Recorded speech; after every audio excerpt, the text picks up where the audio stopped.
Ursula von der Leyen, présidente de la Commission européenne, se lance dans une mission délicate à New Delhi, où elle rencontrera des responsables indiens pour discuter d'un accord commercial tout en soulevant la question brûlante des sanctions contre la Russie. Cette visite, qualifiée de sans précédent, met en lumière les tensions croissantes entre l'Union européenne et l'Inde concernant le soutien de ce dernier aux sanctions occidentales. La délégation de l'Union européenne, composée de 27 membres, cherche à établir un accord de libre-échange avec l'Inde, un objectif d'autant plus urgent dans un contexte de préoccupation face à la politique douanière du président américain. Un responsable de l'UE a souligné que l'application des sanctions contre Moscou sera un sujet clé lors des négociations.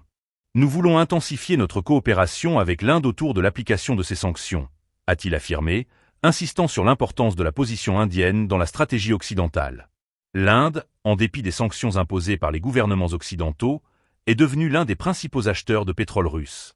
Les échanges bilatéraux entre l'Inde et la Russie ont atteint plus de 65 milliards de dollars durant l'exercice 2023 à 2024, une augmentation spectaculaire par rapport à 2021.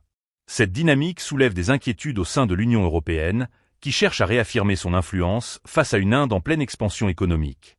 Dans cette optique, l'Union européenne négociera fermement pour un accord de libre-échange commercialement significatif. Les discussions porteront sur la réduction des droits de douane sur des produits clés tels que les voitures, le whisky et les vins, afin de faciliter l'accès de l'Europe au marché indien. Le marché indien est relativement fermé, surtout pour les produits présentant un intérêt commercial pour l'Union européenne, a déclaré le responsable, soulignant le défi que représente l'ouverture de ce marché. Cette initiative de l'Union européenne pourrait également être perçue comme une tentative de rééquilibrer les relations commerciales dans un monde de plus en plus multipolaire, où l'Inde joue un rôle central.